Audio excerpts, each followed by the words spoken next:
Hi guys, and welcome back to our next video. When here we are going to basically hack the Android device. We're gonna create basically payload and we're gonna deliver that payload. So basically upon execution we're gonna get a Meterpreter shell, and you should already know by our previous series that the Meterpreter environment is amazing, and basically it can give us a lot of opportunities. And you're gonna see that with Android we can access webcam, we can send SMSs, we can basically do anything we want.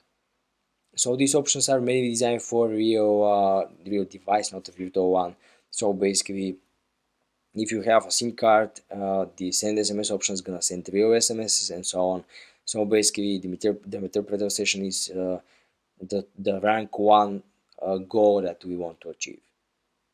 So now here, without further ado, let's fire up our Android device. So go to menu and let's wait a little bit to load because often it's like slow.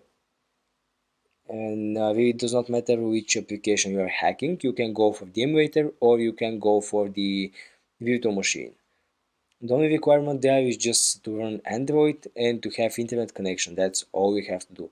You don't even care about the IP address of that device because the IP address while setting up a reverse shell is not used. Like, we don't need the target's IP address, we need our own because the target is connecting to us. We don't need the IP address of our target. So we have the home right here, we have the application, and now basically before going to hacking, so I would like to install one app which can be helpful and I highly recommend to have in any Android PC out there. So we can go to google.com and now we can here specify Thermux, or basically here download. So I'll go to the official page of Thermux and go to the latest version one. Yeah, download. And now basically what's a Thermux? This application where it access your shell of your Android device. So basically by default the Android device do not have shells or super users, but you can install there multiple terminal emulators where you can basically go and install a shell environment. So here, as you can see, we are on the Android device on the emulator, but we are using the shell one, the shell option. So we can type commands here, we can go for ifconfig, we can ping, we can go for installing the package such nmap, let's say pkg, which is installation package of Tmux. It's shown right here, pkg install nmap. So you see now it's working. Yes, here in standard Linux shell. So it's standard Unix commands, but the packet manager is not up yet. It's pkg. So we can go for nmap, and now we can even go and use nmap scans throughout the tablet, throughout the Android. And of course, if you are running a real device, I highly recommend to have that app. It's really useful. We can do a lot of things here. We can even get a metasploit or NetHunter running if we manage to root our device. So that's what I wanted to show you here. Now let's exit that. Enter. Now here we have to basically we set up the Tmux which can be useful for us. Now it's time to close that Windows, and we are in the home menu. Now we should go for our Kali machine, which is right here, and let's explain how the attacks work.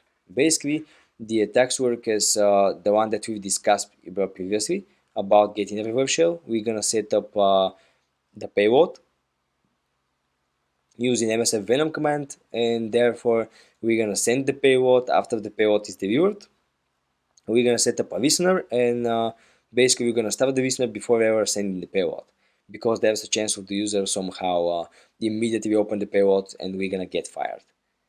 So basically now let's start by basically opening a terminal, and of course most of the things are done from here. Now the first thing we have to do is basically to generate payload, and now if you know the exact payload you want to go for, you can immediately start typing here. But if you do not the exact payload, you can of course again open metasploit, so we can go for metasploit, or you can type msf console here. And now the metasploit database should be initialized, and therefore we can search for the exploit of the payload we want with the search command or set command. While using set or use, we can use tap and tap it multiple times to see all the available options, so we can shrink the range of opportunities in order to get the targeted one. So for example, you want the Android hack, or you can use this practice for any kind of like searching. Like if you want to search for a specific service on Windows, you can type use exploit slash Windows, and therefore start working with the tab key, and you see all the available options. Therefore you shrink the opportunities and choose what you want. So basically now we can search for, let's just give that pony here, and now go for set use exploit, use exploit multi handler. No, of course, handler. So basically what is that is a handler for multiple platforms, and that's why it's called multi. It's not for Windows, it's not for Linux, it's for all of them. So basically this exploit is rearranging depending on the payload, so the only thing that does is just makes our machine to work as a server, and it stops to listening on connection on the specified port. So the exploit is pretty simple. It's not just an exploit, it's just forcing our machine to work as a client, as a server, sorry. So, and the payload we are sending is basically forcing the machine to work as a client. So basically now we need to set the payload. So now, because if someone connects to us, no payload is going to be executed. We're just going to have a connection and that's it. So now we can go for set payload and now specify Android. A and D and click tab multiple times to load all the payloads. It can occur some lag or some interruption, so do not worry about that, especially in the payloads. I often occur that. So now we see all the available options. We have Android slash meterpreter slash reverse. So we have only reverse shell, and we have HTTP, HTTPS, TCP, and that's basically it. So now you may ask, why don't we have bind shells? And bind shell is when we can force the other machine using the command execution or using files to start working as a server, and we connect to it. Well, basically because first the reverse shell is kind of more secured, it's kind of more stealthy, and basically it's always the better to go for reverse shell.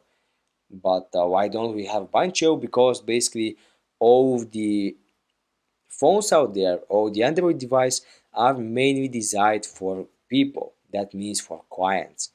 All the Android devices, sorry, are working as a clients right there. So basically, the bind shell is kind of stupid and unnecessary.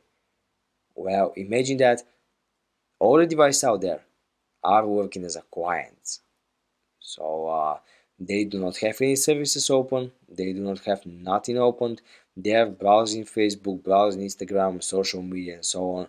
They are using their phone as a clients, not as a servers. They are not running any server whatsoever. Yes, there can be more advanced users when they have Tmux right there installed and have services like Apache. They can host web servers. They can do more functionality, but of course these people are just a little, and they do that whenever they need to, so we cannot go for it. So basically we should apply client-side attacks since all the devices are working as a client. And you know what's the difference when if the client-side attack and the server-side attack do not basically request or require, sorry, end user interaction whatsoever, because there are services open, there are ports open, and we should go and try to get our way in with that services and so on. But the client sides are quite the opposite. So basically the client sides are requiring some user interaction. That's the difference. Client-side attacks always require user interaction because there are no services open, and we need to get a reverse shell by forcing the user into opening a payload. So this is the tricky part here, that you need to of course implement a lot of social engineering techniques. Now here we are showing how the things are working, but in real life engagement, of course you should go for if you social engineering attacks, you should use your creativity. You should basically build your strategy correct. You need to watch over a few things like what is the payload, how to deliver the payload, and what I do after the payload is delivered and executed. So you have to basically think of these three things: what basically you want from the target after the payload is executed, how to transport the payload, and so on. So basically, you have to think all of that. And in the real life engagement, the social engineering is really the crucial and the hardest part out there. Because on a technical level, the things are quite simple and they are made like really, really simple. You can see now how. So basically here we can set payload to Android, therefore slash meterpreter, and now slash reverse, and let's try TCP1. So here you may of course ask what's the difference between reverse HTTP, HTTPS and TCP? Well, basically the reverse connection of that three combination is like used on different port. So that's why there are different communications and they are using different protocols. So basically there's a chances, there's a situations where you want to go for HTTP, where you want to go for HTTPS and so on, but keep in mind that in all the cases, a user needs to basically attack or basically open and attach a file. So the meaning here is not much. Basically, reverse TCP is using TCP connection, reverse HTTP is using HTTP and HTTPS connection. So that's the difference between the three of them. And of course you can choose whatever you want, but either you choose to basically run TCP or HTTP, the user still needs to open and install a file. So it's quite the same. And now we can go for show options. And now here we have about the exploit, we don't have any options whatsoever. We have empty fields here. But about the payload, we need to specify the L host and the L port. So basically these options are the one that is going to be used for the payload when it's executed. So the payload is the thing that happens after the execution. So after the exploit, our exploit is handler. So basically whenever we handle that connection, what happens? The payload is basically the thing that is happening after the exploit. And if the exploit is some dangerous one like Eternal Blue, the payload is basically the shell, a reverse shell, and the payload is executed whenever we exploit that SMB and so on. And here in our case, the exploit is multi-handler. So basically we are handling a connection and the payload is that thing that is going to be executed whenever we handle that connection. So basically the payload is a reverse shell on TCP and the payload is gonna now try to connect to empty IP address. So we need to set the L host. So set L host to 192. So let's just go for ifconfig. I forgot my one. So ifconfig 0.104. So I can clear that. Now show options again. And now keep in mind that you can run commands from here, so you don't need to open a new window. So I can set lhost to be equals 192.168.1.0.104. Yes, correct. And here is the IP address, if you don't see that. And now the port can be still the same. Now what I can do is I can UFW basically allow 4444. This is gonna basically allow that port, so our connection and our reverse shell wouldn't come back with error, wouldn't cut off. So basically the firewall is the most important thing when doing a reverse shell, one of the most important things, sorry, because by firewall you can block your own path, you can block your own connections, and that we do not want to happen. So basically you need to be really careful with the firewall. If you are under testing environment, it's always good to disable the firewall. But when you're in the real engagement, of course, use your firewall up and running, but just configure the ports. And of course, keep in mind that all the firewalls available right there, because now if I'm targeting something outside of my network, I need to forward the first port from my router, from my gateway, and therefore I need to forward the port here on my local firewall. So in the firewall lectures, I told you that there are multiple firewalls, like in multiple devices and so on. So basically here we have a software firewall which is called UFW, and in the gateway there is more the better have a firewall, and somehow it's on some devices, sorry, it's hardware, on some it's software, but all the gateways have the firewall. And while connecting or using or setting up a web shell for outside of the network, we need to configure that rule first, because the traffic first gonna come through the gateway. And if the gateway stop it, even though if we allow the port to our machine, it's not gonna connect. So we need to basically specify open the port there and open the port here, or here we can disable the firewall since we have a gateway, but it's dangerous, so you don't do that here. And now everything set up and running, we can show options to confirm once again. We have DL host, we have DL port, we've enabled DL port, and now the only thing we have to do is type exploit.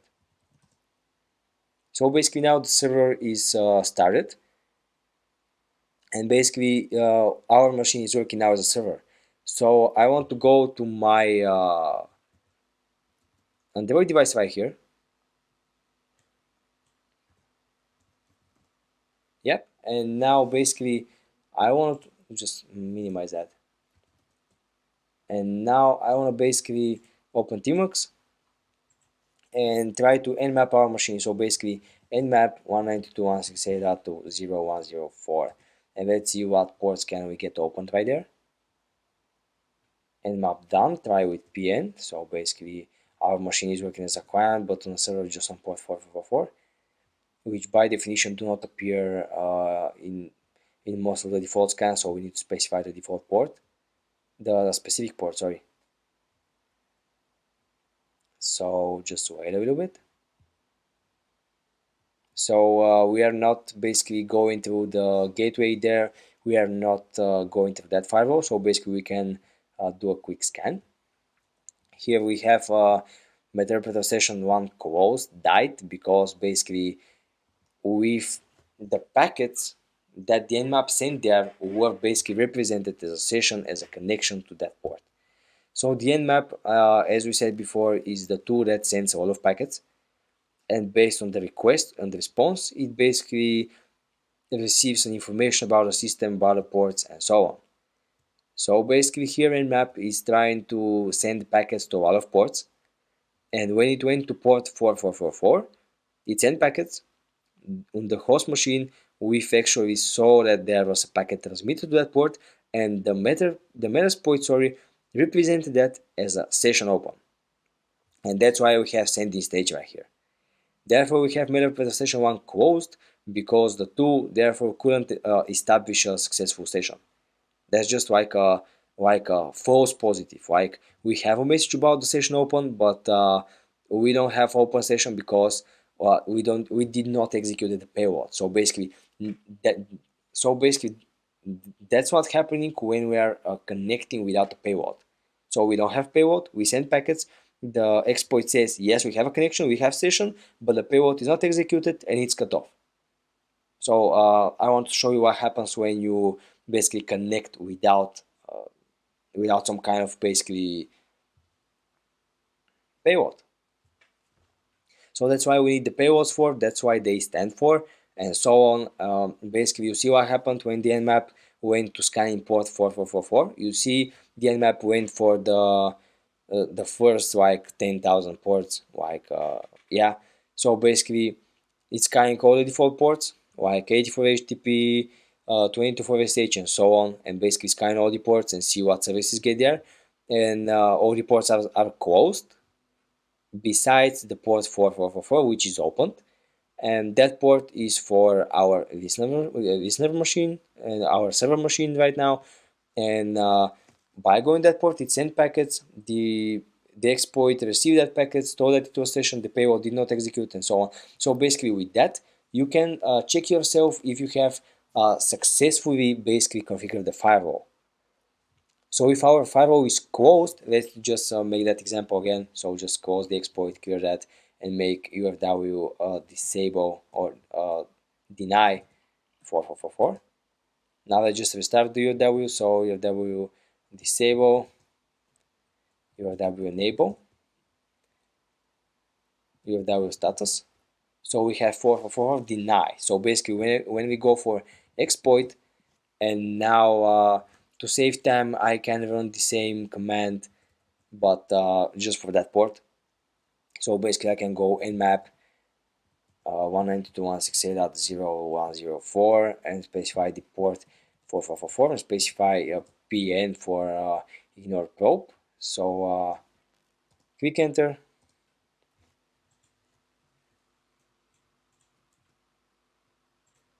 and now the nmap should start basically scanning. But I think my Android machine started lagging, so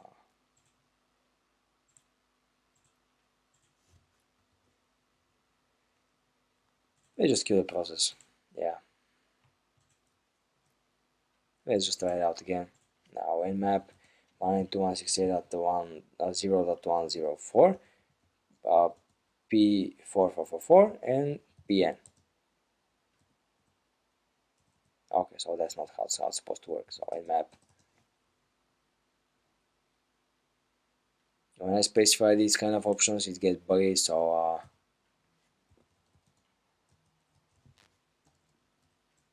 yeah, so we need to close that again.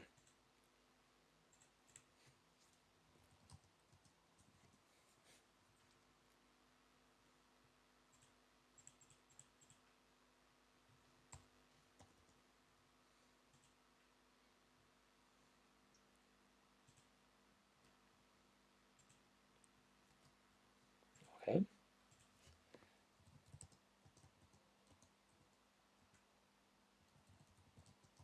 Okay, so I think I broke my Tmux right there. The commands are not getting executed, of course. Yeah, so it's okay. Now we can clear that with escape key. Run escape key before running the command. So nmap 192.168.0.104 P444 PN with the capital P, escape, enter. Yeah, and now it's starting to nmap.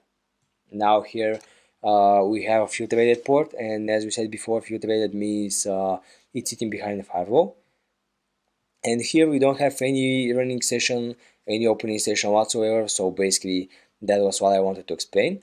And about Tmux, well, we are having emulators. That's kind of complicating. Somehow the cache buffer basically gets blocked and so on, or the input buffer. So basically you have to find some way to basically clear the input or clear the buffer in order to let the machine to force and basically allow your instructions or follow your instructions. So now we saw that there were no successful connection. Now we need to close the exploit.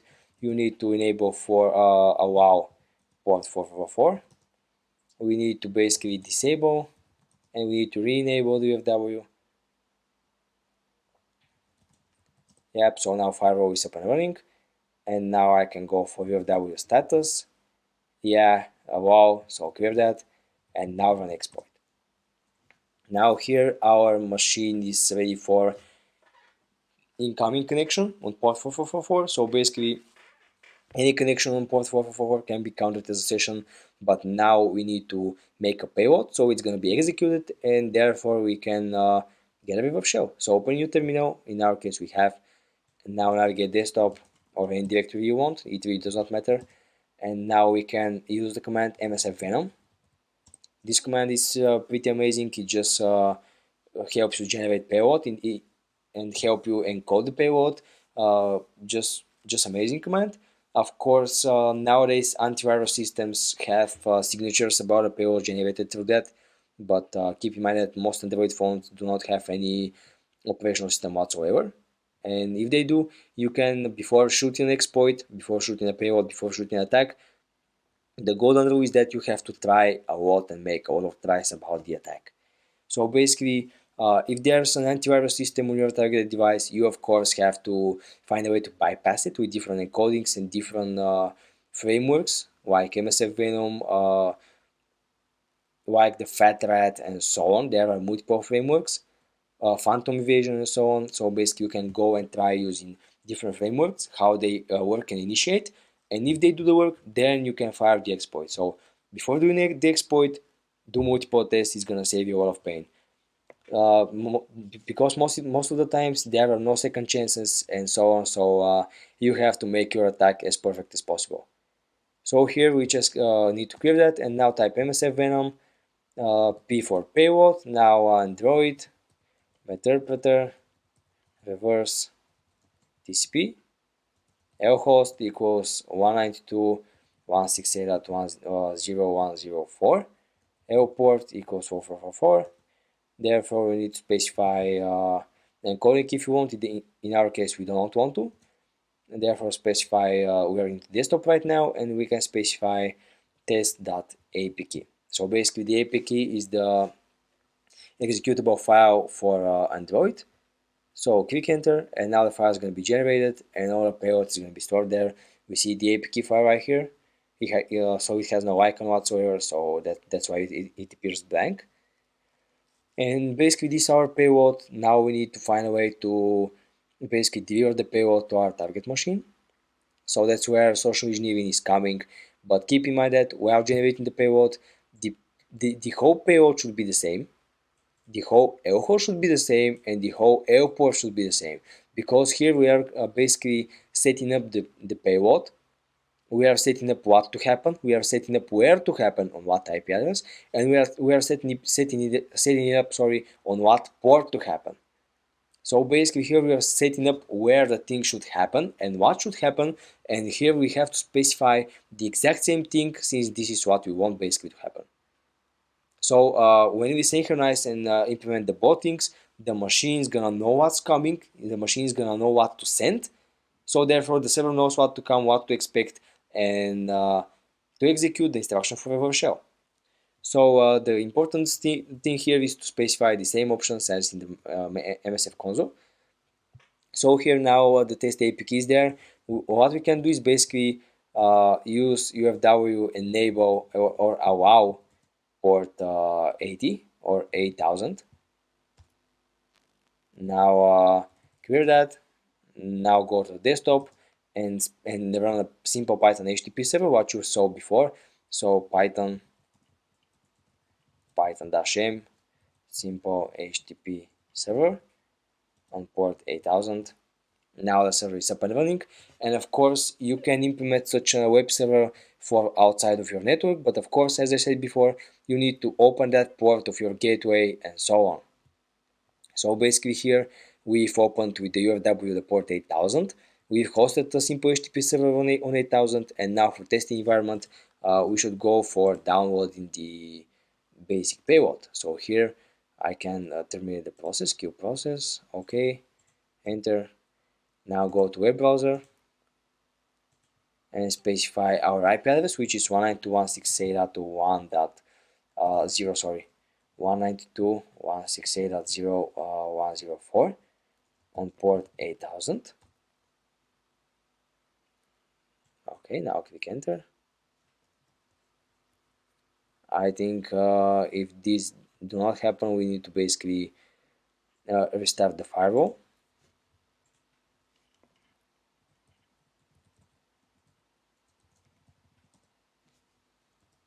Or there's the buffer error that we've encountered before about our input in buffer error. Let's go ahead and reboot that device. So close that, reboot the device. It's always a good practice to reboot device when they got such errors. So the buffer got recached and so on. So I guess this some kind of an issue about input buffer.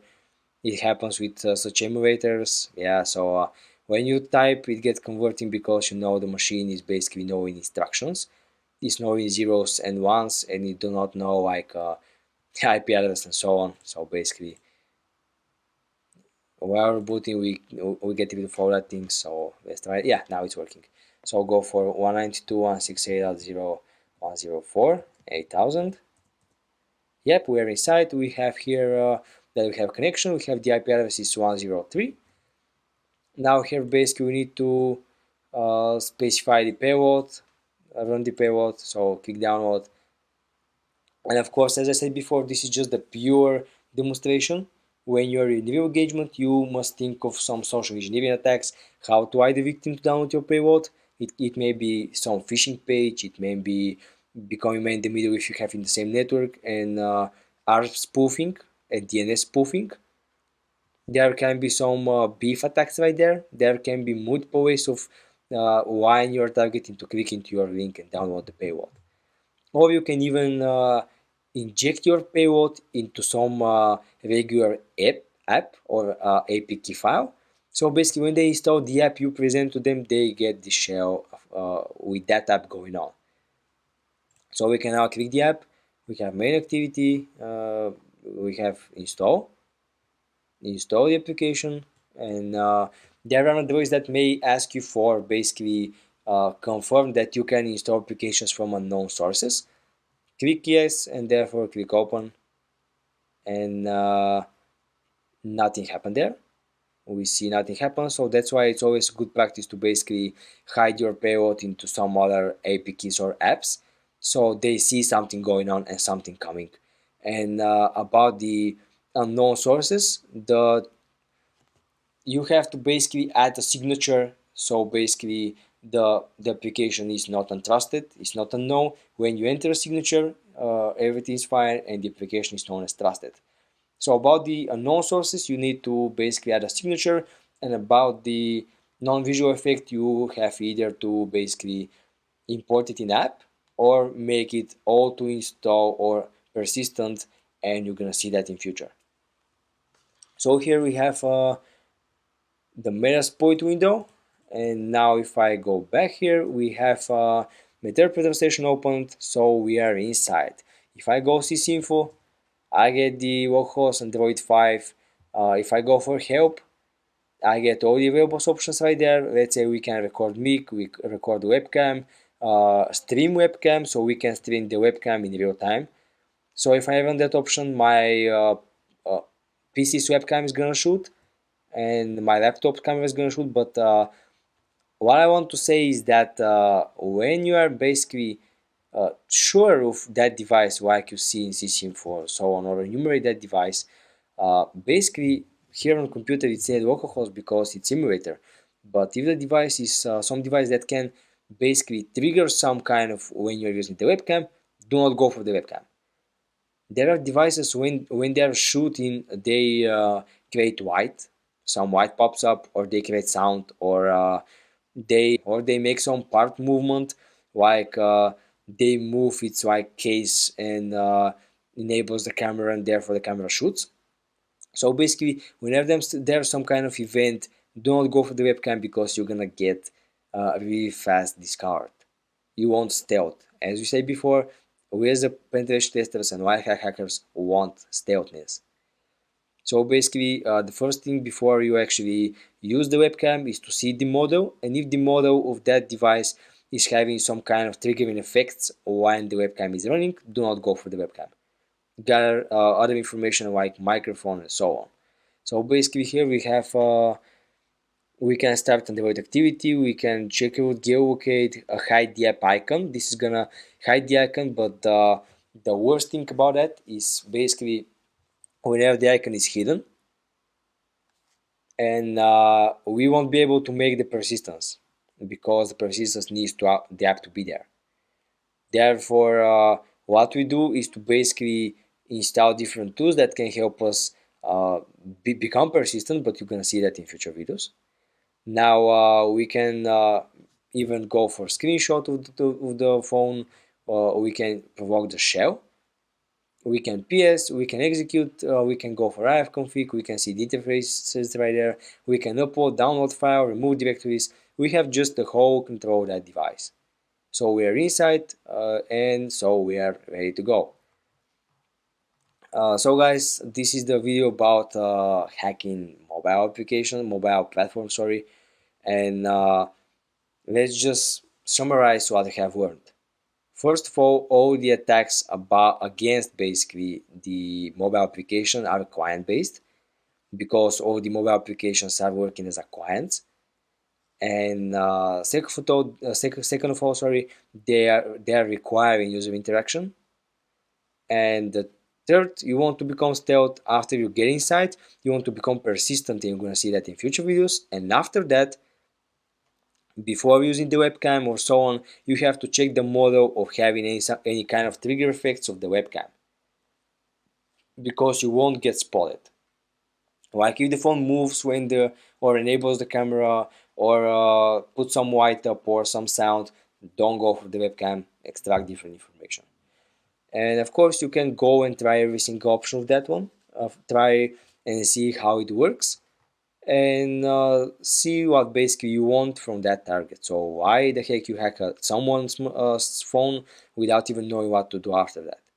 So we can go try different options. We can get SMS, get contacts, dump SMSs, like get all SMS messages. We can send and so on. So basically, go and try every single option, see how it works. So when you go in engagement, you would know basically what to do. So in IT or basically in life overall, the most basically needed thing and basically necessary is to have a clear idea about what you want and what you're doing.